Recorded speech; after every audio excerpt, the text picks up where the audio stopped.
What's up, world? I just, I don't know.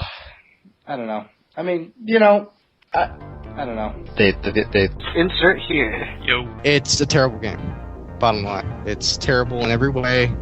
Graphically, it's terrible. Gameplay is terrible. It's just terrible.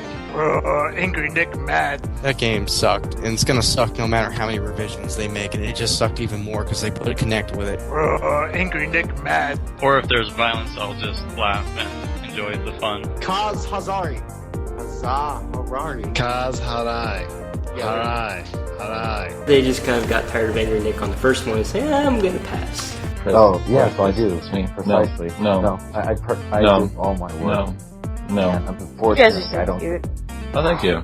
I try. I mean, let's face it, Mario and to a lesser extent Zelda is what carries Nintendo at this point. Always be radical. I love you, little podcast.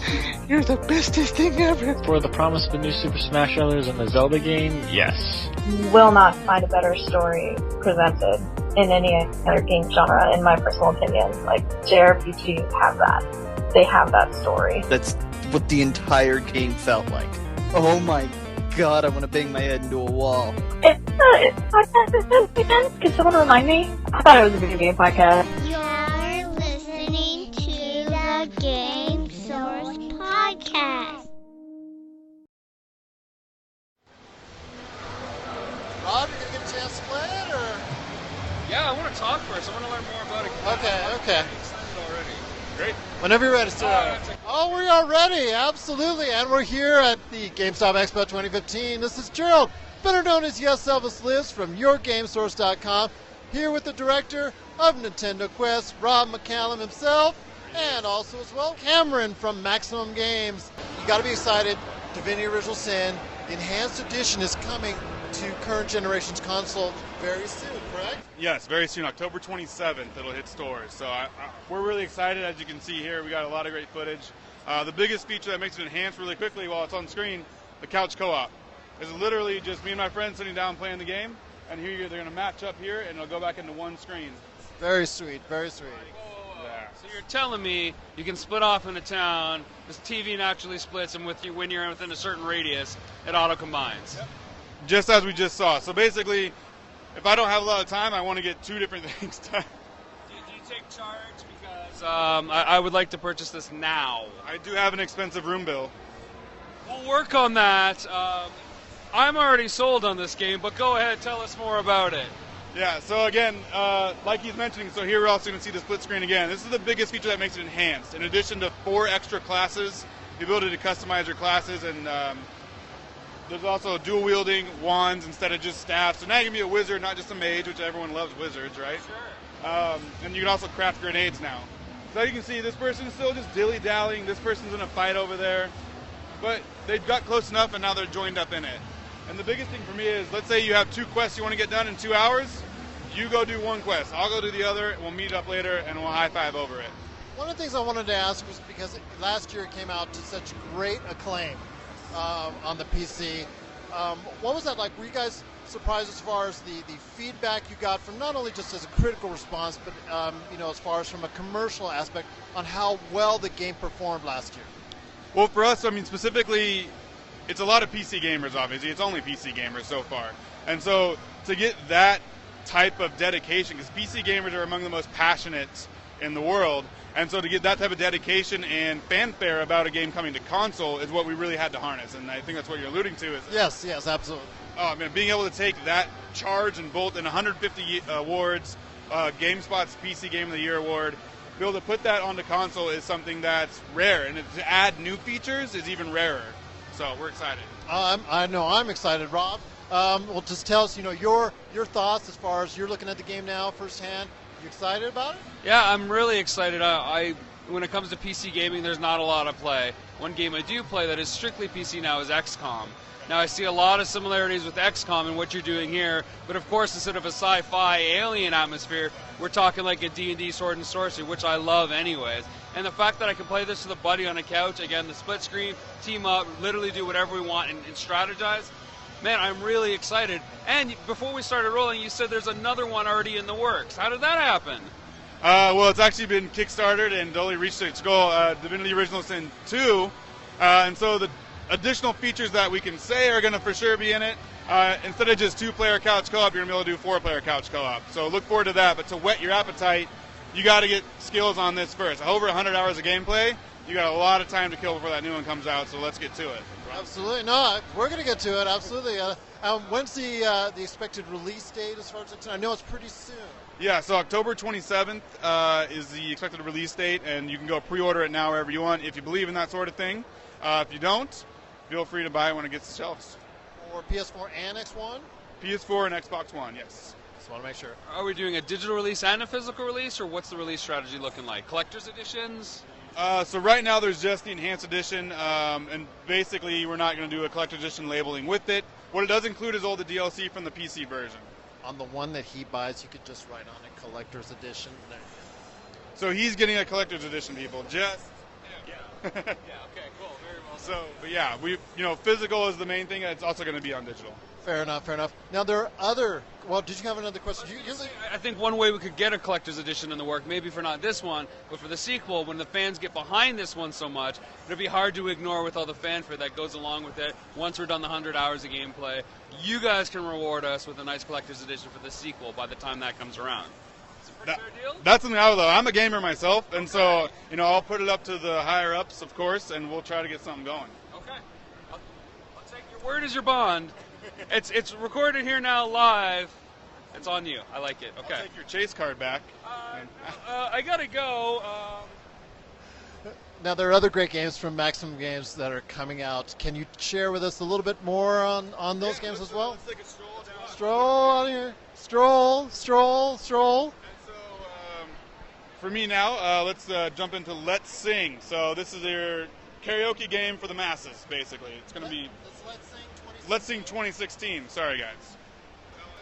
You choose, Rob. You choose. I would love to choose. My throat is killing me. Anything like rock-ish will work. Queen's going to be the closest that we have. Okay. Today, so let's get some Queen. I'm scared. I'm no Freddie Mercury. There's no Kitty. I'm sorry yet. Yet. Someone's got to do it. There you go. All right. You want to do the by heart version? No, you don't know it by heart yet, do you? No, definitely not by heart. Okay, so the big thing about this game, as any others, now the sound obviously is going to be a little rough trying to hear it, but it's going to show the music video for every title. So instead of just your avatar in the background, you're going to be able to see the artist with it and sing along with it. So let's give it a go here. What song is that? I don't even know this song. What? Don't Stop Me Now. I need to hear it, man. I don't know. Well, we got a lot of loud things going on. I don't know if we're going to be able to hear it and not have to do something like that. So, let's see though. Let's see what we can do. Can we blow the speakers? While we work on Let's Sing 2016 on Maximum Games. Myself a real good life. The world turning inside out. Yeah. Say here. Take it over. You're the bro. Call me now. Oh, stop me now. No. Good time, having a good time. I'm a shooting star, leaping through the sky like a tiger, defying the laws of gravity. I'm a racing car passing by like Lady Godiva.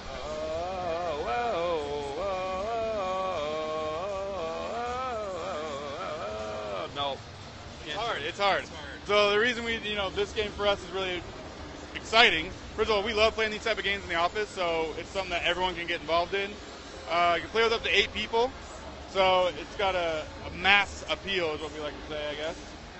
But we'll go ahead and quit out of it. We'll move on to the next thing. One thing importantly to remember, this is on PS4 and Wii. Okay. On Wii. The original Wii. The original Wii. So Wii U compatible with backwards compatibility is why. But yeah, so that's Let's Sing 2016. That'll be out this fall. Okay.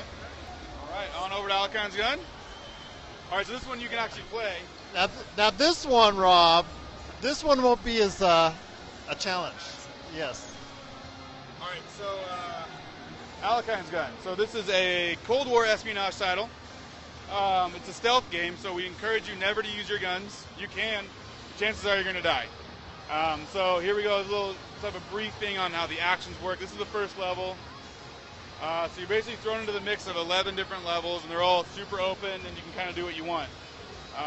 You're going to see up here there's a compass. Basically, once you know where your objectives are, it's up to you to figure out how to go about completing them. And we'll see how he does. He's a little scared right now, it looks like, though. Rob, scared? Very, very focused. So you got to get into that castle. So, and this is going to be on X1, PS4, and PC. This is the PC we're playing right now. Any type of release date on it? This one we're going to do this holiday. So we're going to hit it. Right now it's actually slated for November 10th. Rob's just chilling right now, just taking a nice little stroll. All right, so there's going to be a guy right behind that guard shack. I'll give you. Oh, who saw you? Hold on, slow down. So take that guy out. So equip something different than your gun. Use the D-pad. Whatever you want to use. There you go. Which, based in World War II, or? So it's actually throughout. It's about 20 years. So it's like this is the end of World War II, and it's going to go up through the Kennedy assassination. So it's kind of an alternate history take on a lot of this stuff. Without giving too much away, you're a KGB agent, named Agent Alakine is your alias, and you were given an alias by the CIA because, oh man, you're a double agent. So you're going to uncover a lot of story in this game, especially all the stuff. You want to take out, you want to stand over him real quick? Use soldier's clothing. Oh, look at that. So one of the big features is social stealth is what we're calling it. We want you to be able to mix in with your environment, and the only way you can really do that is dressing like a Nazi if you're in a Nazi cap. Exactly. There's other stealth. Page out of Indiana Jones. There you go. Exactly. There's been other stealth games that tried to do something similar to this, but this looks like a lot easier for the player to take a hold of. Yeah, I mean, for us, the biggest thing was we wanted to portray the stealth as a big important part, especially the social stealth, like I mentioned. And if the body's hidden, why shouldn't you be able to take the clothes and dress like them? So you can literally dress like about anybody. You can go to the right, go inside the castle if you can. Up there to the left. There you go. So if you remember, if you press left button, you will bring up your objectives. Not the trigger of the button. Sorry. See, PC gamer. He's not a PC gamer, is he? So yeah, we're really excited about this one. The story is really compelling. Again, for us, being able to do a stealth genre game is what enabled us to kind of really write a really compelling story. And for a small publisher like us, putting something out that we, were there on the inception with on the story is really important for us. So we're really excited about it. We hope gamers are too. You get level mission gradings every single mission, and so it gives you the replayability. Like if you go through with a gun, there's blood splatter everywhere. You're probably going to get marked down. Your superiors aren't going to be so happy. Yeah. If you go through like he was doing with a knife or a garrote or chloroform or other objects, you can really take advantage of the spaces that you use and get a really high marking. No, this is like a very promising title indeed. That's Alakine's Gun. Alakine's Gun. And I'm sure you guys are wondering why it's called Alakine's Gun, right? So for us, what is global espionage? A giant game of chess. And so the name Alakine is actually taken from a Russian grand chess master named Alexander Alakine. And he developed a move called Alakine's Gun, which is a rook, and a queen in line. And so it's called loading the gun. It was named that obviously after he passed, and so for us, his alias being Alakine was only suiting to be called Alakine's Gun. So that's where that tie-in is. Oh, fair enough. There he is. He uncovered a little cutscene here. So cool. Any questions? This is much easier to play than SingStar. Let's sing. Let's sing. Yeah, let's sing. Sorry. No.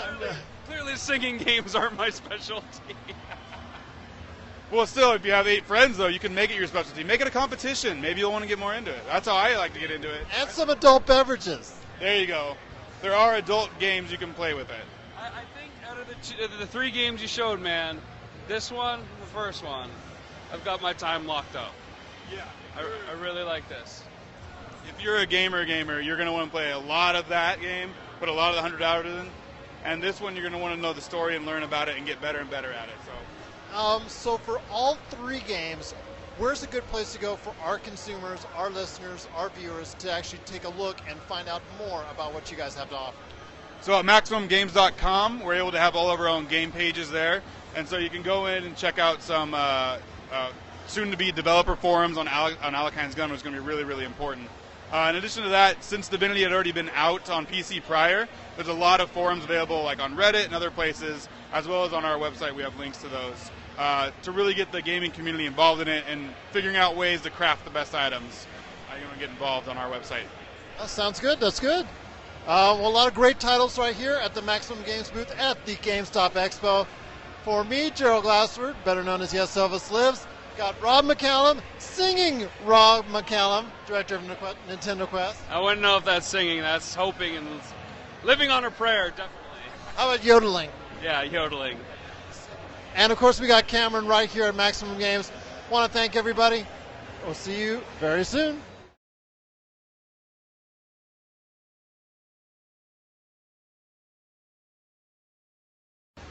Okay, and we're back. We're back here at the GameStop Expo 2015. It's Gerald, better known as Yes Elvis Lives. We're here again with the director of Nintendo Quest, Rob McCallum. And of course, we're also here with Robert Conkey.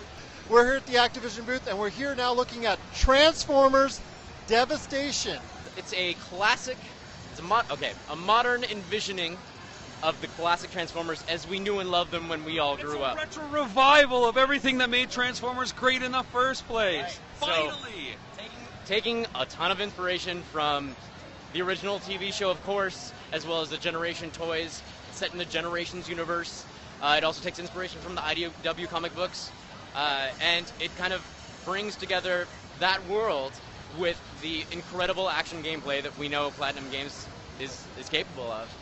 And we're super excited with the results. So I gotta say, man, I'm just gonna jump in, Gerald. Jump in whenever. What I love about this, I feel like I'm playing with my Transformer toys.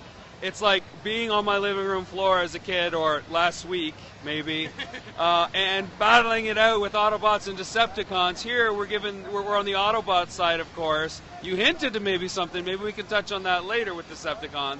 But here you are taking the side of the Autobots, seeing what's going on with the Decepticons as they invade this city environment, and you're transforming, you're timing combos. It's a very arcadey, cel-shaded. Man, I just love it. Yeah. Just want to let you know, Activision will be calling you very shortly for a position. If you want a PR position, yes. Sure. No, but yeah, it's really exciting, man. It's kind of, a lot of people come up to me and they tell me, hey, this is the game I've been wanting to play since I was a kid, and I'm like, dude, me too. Right? Like I can't argue with that. It is, and one of the things they really aimed for was that feeling of playing with the toys. They went down to all the little details. Like if you look at the way they transform, they actually based that very heavily off how the actual toys transform. So it breaks down and moves together like the toys do. But then they also looked at the TV show and did like the whole morphing thing. So instead of seeing all the like super technical, exact transformation stuff, it kind of feels like we remember it, where it wasn't necessarily like dead on, like a modern day robot. It had a little bit of that old school animated like feel to it. Right? There's that anime kind of influence on everything, and it's the sound effects, it's the voice actors. Obviously, Chris Latta is no longer with us, but I was hearing you've worked around that a little bit, so it's not as a sore thumb as people might be worried about. Right. I got to tell you though, this is more than just a nostalgia grab, because this is fun. This is not just like, oh, you remember how cute Transformers were? This is back in the limelight, and for any Transformer fans out there that are maybe cringed at the more recent film efforts that have been, kind of spearheaded by Michael Bay, this is the answer that you've been waiting for. Look no further. This is the single most interesting game that came out of E3 for me. I had no idea about this. This jumped on my radar. This is one of like 4 games now, thanks to your colleague with Tony Hawk Pro Skater, that I'm going to be picking up. What I wanted to ask though is, obviously we see Optimus Prime. We're going to get footage that we're going to show up on our site, on our YouTube as far as that's concerned. But are you at liberty to tell us how many of the different types of characters that the player can play or that are available in the game? I didn't sure if there's some that are unlocked that might be secret, but can you just tell us, let us know which characters that people would know, people would remember, recognize that are available in the game? Yeah, so playable characters are Optimus Prime, Bumblebee, Sideswipe, Wheeljack, and Grimlock. So those are the 5 that are playable. For now. There's actually we talked about DLC a little bit, and there is DLC, and it's I'm pretty excited about it. But you will have a Nemesis skin for Optimus Prime, so he's the full-on black, the black with the blue, and he has the Dark Forge of or the Dark Star Saber. You got it. Oh, sweet. And it's awesome. And there's actually a variety of different skins you can get for the various characters. But as far as like this is a completely different playable character, nothing about that has been discussed yet. Yet. But when you have a roster in a universe that Transformers encompasses, you know it's just around the corner if the fan demand is there. But that's the key. It has to be fan demand. If the fans get behind this, they have no choice but to bring back more favorite Generation 1 guys like Ironhide, right? Or Jazz. Or Springer. Yeah, and then, see, Jazz, there you go. And then, of course, that leads to Generation 2. Hot Rod, Ultra Magnus, Blur. Come on! I want to apologize, Robert. I just want to apologize for his conservative talk about the game, and I wish he was a little bit more enthusiastic. So I appreciate the unbridled enthusiasm. I kind of hide the buck about how I feel about stuff. So tell us to what systems and as far as the release date information on the game, so that everybody can go start pre-ordering this game right now. It's PS4, PS3, X1, X360, and Steam, coming out October 6th. And what was the last question? Sorry. Oh, that's it. Just as far as the release date, what formats? I want to make sure that as far as it's concerned, it's obviously as well coming to Steam, you said, and then not only current generations but previous generations before that. So. Oh, it is. And actually, pre-orders. Pre-orders are available now. Sweet, yeah, at Gamestop, because we're at the Gamestop Expo. And what's the date for the DLC? You get it day one, and then if you don't pre-order, it should be available later on. Okay, great. I just want to let you know there is a GameStop store facility here on site, so if you want to go and pre-order now, you'll be able to go ahead. All right, so here's the point of the interview, where because I've loved what you've done so much with everything here, I'm going to say you got to go get the Ninja Turtles license. You got to do something very similar in this style. Well, then you got to do like a G1 Ninja Turtle. Well, to make it a complete weekday afternoon, you got to include G.I. Joe and He-Man. You got to do it back to back to back to back to back to make it, to recreate that morning. But since the turtle license is already in your possession, you got to do that next, man. Interesting. Have you ever seen the film Turtles Forever? I don't think I've seen that one. I saw one. I saw two. Okay, so this is an animated film. This is an animated film where every iteration of the Turtles cross over into the film. So you get like the 80s kind of slapstickies with the 2003s with the like noir style from the comics. Okay. And they all come together. If you got the license, you can make it happen. Make it happen. Interesting. We'll have to think about that. I will email you all this stuff, and you will love it. All right, please do. Okay. I will be your PR spokesperson. I will be at all these cons drumming up support. Well, on behalf of Rob, we do appreciate your time. I want to thank you very much for joining us. Anytime. Any last thoughts and last words as far as it's concerned on Transformers? I mean, I just encourage people, if they haven't heard of it, just go out and check it out. I think if you love Transformers, you're going to like what you see. And if you want to support the game, please do, because we'd appreciate it. Yeah, man, game on and transform. Autobots, transform and roll out. There you go. Once again, we're at the Activision booth at the GameStop Expo 2015. We're talking Transformers Devastation, coming soon to a console near you.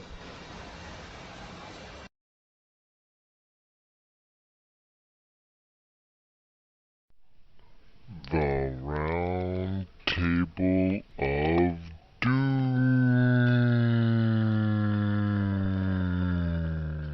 And we're back, and we're here wrapping up the GameStop Expo 2015, just waiting on the free Star Wars Battlefront PS4 that Rob is going to win. Hold over Jay. Back again with Rob McCallum, director of the Nintendo Quest, and then also as well, Angry Nick here, who's actually looking a little fatigued, Angry Nick. So, how was your day so far? How was the day as a whole for you?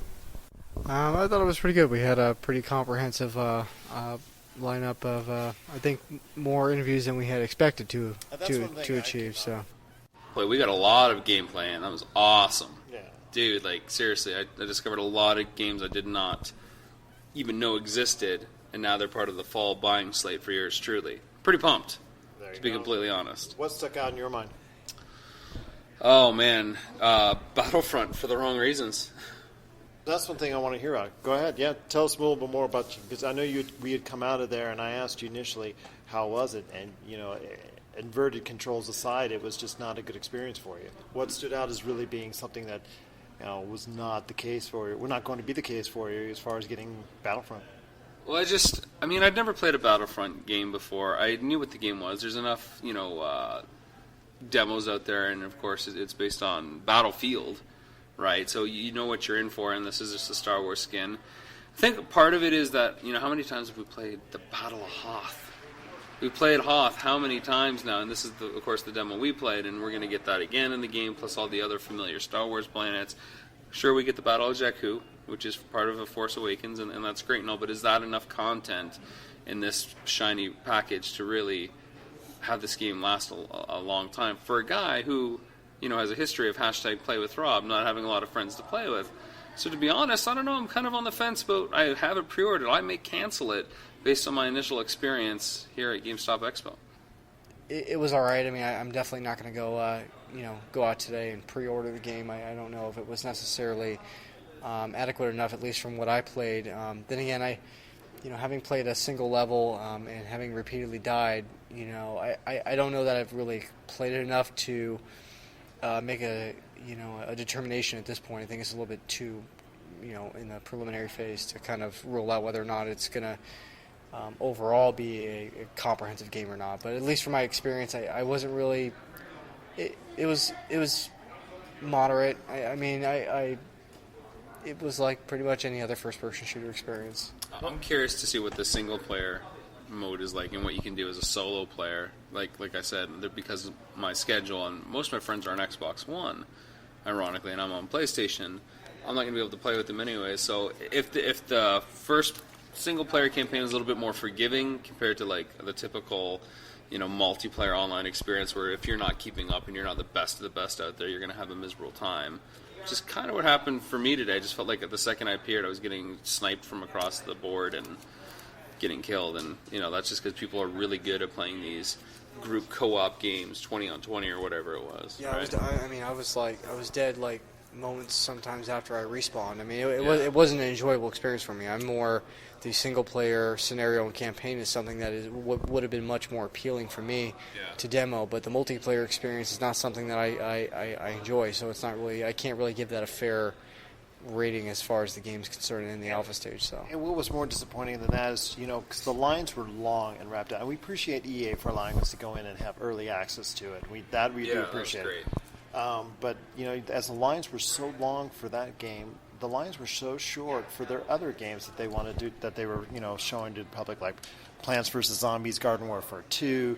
There was also a Mirror's Edge Catalyst, and then also Need for Speed, which nobody there. Nobody at all. And so they're like their own worst victim of what they've done with the hype promotion. They've hyped it so much, nobody cares about their other games. So what else stood out? We went to we had great time at the Activision booth. We had a great time with Little Orbit. You guys didn't do anything at the Nintendo booth. I'm surprised. It was the first. As soon as the doors opened, I ran right to the Nintendo booth. I turned around. You were sprinting over there. I wasn't sprinting. I was walking at my casual Nintendo Quest kind of pace. There you go. Fair enough. Well, I wanted to see as far as Super Mario Maker. How is it interacting with fans? Is it easy to use? And that's what I'm studying. All the time that you're there playing and others are playing it, like you did with Star Fox, I was telling you, I'm actually seeing how the interaction works as far as it's concerned before I go ahead and play it. I see a lot of problems with Super Mario Maker. I know that Nintendo's accounting has a lot of its hopes lie with that game, and I think it's well-founded because I really, really think that it's going to connect with a lot of fans, not just that played retro, but a new base of fans as well, and I think it bodes well for Wii U, Wii owners. Yeah, it looks great. I thought you said you saw problems with Mario Maker. No. Yeah, no. Star Fox is another issue. Star Fox, that's a whole other thing. And on the way out, before we started doing this, I finally got a glimpse of Yoshi's Woolly World too. which looks like an excellent platformer. Yes. That looks like the Mario platformers that we've been waiting for in a 2D perspective. Like, how come that game doesn't feature Mario is the first question, because it looks adorable, it looks fun, it's just the right kind of combination of challenge. But Mario Maker, yes, this definitely looks like a winner. There is a little bit of learning curve. The tools aren't quite as intuitive as I thought they might be with the drag and drop on the stylus, but still, once you realize by the second go around using those shapes and those objects, it's pretty easy to master, or at least get a hold of what you can do. Yeah, and it just looks the level of detail that you can make it, and most importantly, the level of fun. Yeah, and it looks like it's going to be a lot of fun for people.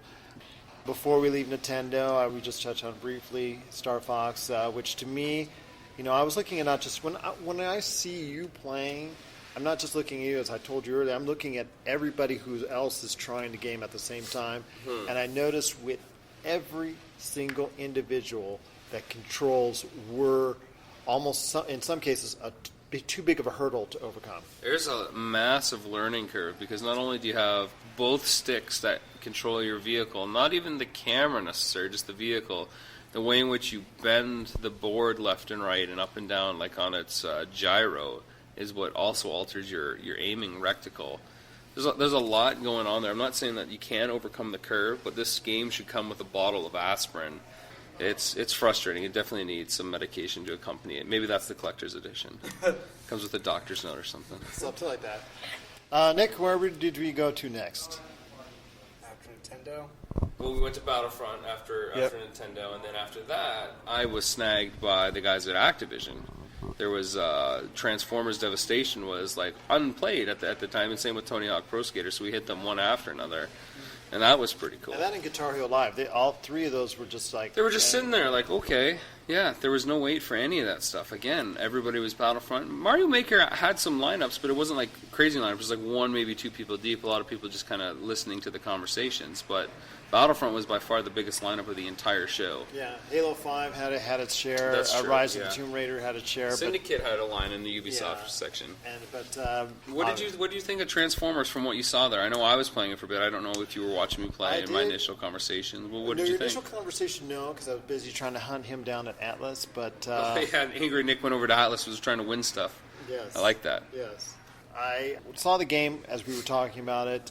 It looks really, really good. It's like something that if you are back in the old days, and I was talking to you earlier about it as far as that old days when you come home from school and you have that lineup right back to each other. Yeah. You had He-Man, you had Transformers, you had G.I. Joe, and you're like, bat, boom, boom, boom, you watch that. That reminds me of those days. The way that they're going back to that format of Transformers seems to be very inviting to individuals such as us who may be a little bit older, but definitely are really want to reminisce by playing those type of games. What were your thoughts? It looks exactly like they're pitching it as. It's a G1 cartoon, cell shaded. It looks beautiful.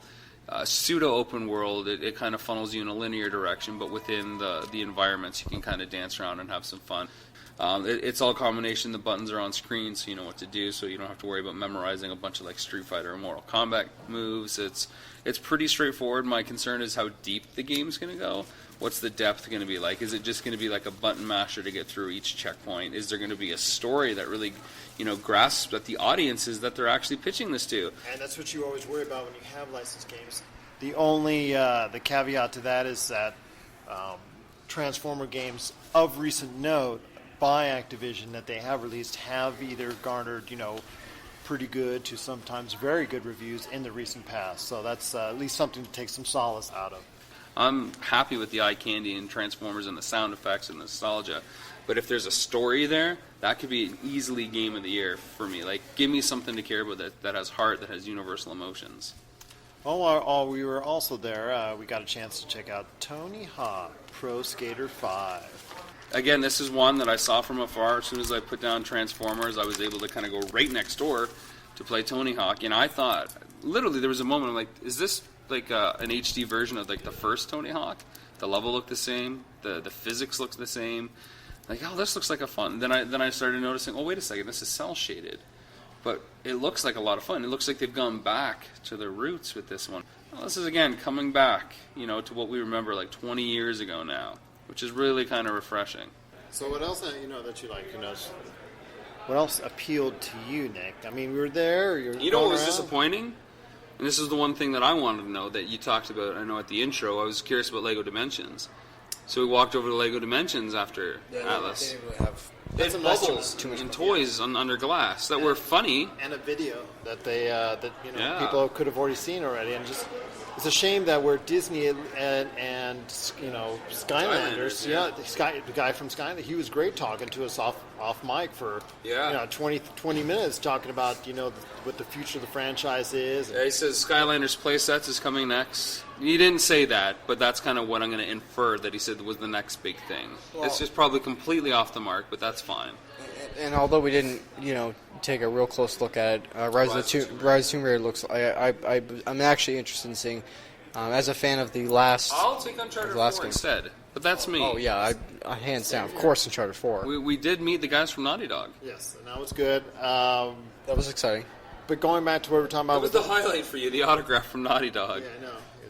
Well, that's what happens when you got a huge Last of Us fan and an Uncharted fan. You like that game. Ugh. But when you're talking about the Toys of Life series, I want to get back to that real quick. Yeah. I was just disappointed with LEGO Dimensions. This is their first shot. This is their first shot to make. And the release window is weeks away now. Yeah, and to make an impression. Most importantly, it's the fact that all these GameStop managers are here. Yeah. These are the individuals that could Get them sway. excited about it. Get them excited about it. With so many, like you said, toy properties. You got Skylanders, Disney, Amiibos, and now Lego. Show me some packaging. It was Ghost Town over there. Yeah, we saw, I think, the base packaging for the PS4 with Batman on the cover of the LEGO Dimensions, and that was it. But, what do the individual figures look like? How are they going to be packaged? I mean, we saw these nice bubbles that had the Legos inside. It was basically mashups. You had, the Emerald City with, sci-fi cop cars. You had the Scooby-Doo guys in the Back to the Future world. But that doesn't really show the customer. No, it doesn't show anything. It shows that someone knows how to play with Lego and build a set and put it on display. And then we saw our friends at Maximum Games, which you had a hard time finding the booth, but finally made it. What happened there? We walked past it 6 times. Yeah. We saw it. We were waiting for you to realize that we'd walked past it. Which would have been a good indicator while you were sitting over WB Games. Well, we were sitting there having lunch, but still. There was no tables near the food center. Yeah, there's no tables at the food But I don't court. think they want to hear that. No. So when you were at Maximum Games, what were your thoughts? Because you heard. We saw 3 games there. One that I gave the wrong title for because I was just so horribly disgraced by my performance in the singing game. Sing it, right? Let's sing. Let's sing. 2016. Jeez, I'll get it right home. I was bad on the names, but at least. That's how I felt about my performance with that game. Let's sing. That's it. Let's sing 2016. Let's sing 2016. Jeez. Yeah. Let's not sing 2016. Let's not let Rob sing ever. That's the problem. But there was Divinity Original Sin, the enhanced edition that's coming out to current generation consoles. Yeah. And then what was the other title? Is it Alkaline's Gun? Yes. Yeah. Yeah. I thought that one would look like a good spy espionage. It's a heavy stealth game where the more you use weapons, the worse you're rewarded. Almost like a Metal Gear Solid feel. Yeah, well, it's exactly what I was feeling. I'm like, this is like a Metal Gear Solid game, but period piece. Threw the guy over your back and then dragged him in. Solid 5, it looks now, from what I'm seeing, as far as you're actually that's more friendly as far as from a gun standpoint. So. Sure. Well, they want to keep it, a firefight in Metal Gear. Yeah. It seems very true to life. If you were to shoot someone in this castle setting during World War II, which is the demo I played, guards are going to hear you. And you're pretty much done. I don't know if you guys saw near the end there, I took my knife out and I stabbed the biggest guy in the courtyard.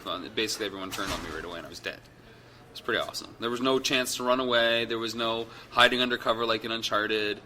I was done. It was over. It was good. As far as the social aspect that he was talking about changing into different costumes. Yeah, social stealth. Well, basically, if you knock a guy out, why can't you take his clothes off him? So it's the Indiana Jones thing, right? So I thought that was cool, too. Yeah, I thought that. I think that'll shape up to be a good one. I'm actually kind of, genuinely looking forward if we get the opportunity, which sounds like we are from Maximum Games, to be able to review that stuff. Yeah. And that's the thing about, where the GameStop Expo is here, and they've been so gracious to allow us to be here. Sure. It just seemed like some of the publishers and developers took it seriously, and some of them didn't as far as... Like Little Orbit took it seriously. Yeah. Like there's a family-centric dev publisher that is basically on the grounds with their booths, talking to people, talking to families, talking to consumers, talking to managers.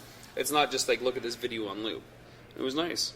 I don't think everybody gets it as far as the importance of what GameStop Expo could be because of the fact of Here's the who's deal. going You to. have a TV set up. Show something. Don't just show a trailer. Don't just tell me where I can download an app. You've already gone to this effort to be here, to book the space, to build the set. Do something with it. Yeah. Especially since the GameStop Expo, if I'm correct in saying so, is more consumer driven. I mean, these are going to be your... It feels that way. I mean, I didn't know what to expect from the audience. I figured it'd be a lot of press and a lot of managers. There's a lot of people that bought tickets locally, a lot of VIP tickets. There's some cosplay. And to be honest with you, I didn't really see a lot of press at this event. I think we saw 2 other people with cameras, one with something a little bit more of the professional area, probably the local news, I imagine, doing a story about what's happened here in town, and then someone basically on our level just, getting what we can with the people that actually want to take the time to talk to us, the people that care about their games and their audience. That's true. That's true. What else hit you? What else? What excited Angry Nick? The autograph, the Naughty Dog autograph. That was breakfast and the Naughty Dog autograph for the high points for Angry Nick today. Yes. No. I'd say between Tomb Raider and the Uncharted remake coming out. Although we only kind of briefly took a look at the Uncharted while we were happened to be over there waiting for Rob and. Well, the Uncharted collection, not Uncharted 4. Yeah, no, that's what I was referring to, the Uncharted collection. So it's beautiful. Yeah, it's but amazing. and again, although I didn't have the opportunity to really go over and take a real comprehensive look at Tomb Raider: Rise of the Tomb Raider, that is something I'm really actually looking forward to have the opportunity. There's still time. We'll go put on a parka. Well, let's wrap this thing up. We might have 10 minutes before I could possibly win the Star Wars PS4 bundle, which you'll be holding over Jay. Absolutely, and then I could hashtag play with myself. That sounds wrong. No, I can't do that. Okay. Yeah, there's not a good follow-up after that, but anyway, so yet another conference, yet another expo. Everything we're complaining was, let's be honest, first world problems. We got to play some games we hadn't played before. That's right. Got to spend a whole day talking about games, talking to people about the games they're doing. Met a lot of people, a lot of good contacts. Hey, it's a positive day. We'd always love it.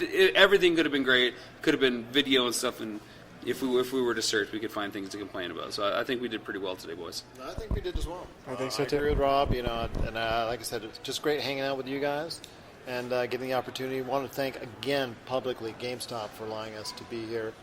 They were so gracious in allowing us to do that. Even they allowed you to come in. That makes it all the more sweeter. Well, until the next Game Source event, this is Angry Nick out. This is Rob McCallum, director of Nintendo Quest, saying thanks for letting me be a guest, guys. The Texas Canadian. The Texas Canuck. Sounds like a wrestler. Maybe I should have a line at the 2K booth. There you go. Signed autographs right there. And this is Gerald. Better known as Yes Elvis Lives. Thank you for listening. Appreciate it, and have a great day. Do you love games, breed games, and bleed games? Then this is the crew for you. If you are interested in editorial, podcasting, live events, and exclusive content, make sure to hit us up at info@yourgamesource.com and become part of a team that is dedicated to delivering all the greatest and latest in gaming news and content, all here at yourgamesource.com. Do you love games, breed games, and bleed games? Then this is the crew for you. If you are interested in editorial, podcasting, live events, and exclusive content, make sure to hit us up at info@yourgamesource.com and become part of a team that is dedicated to delivering all the greatest and latest in gaming news and content, all here at yourgamesource.com.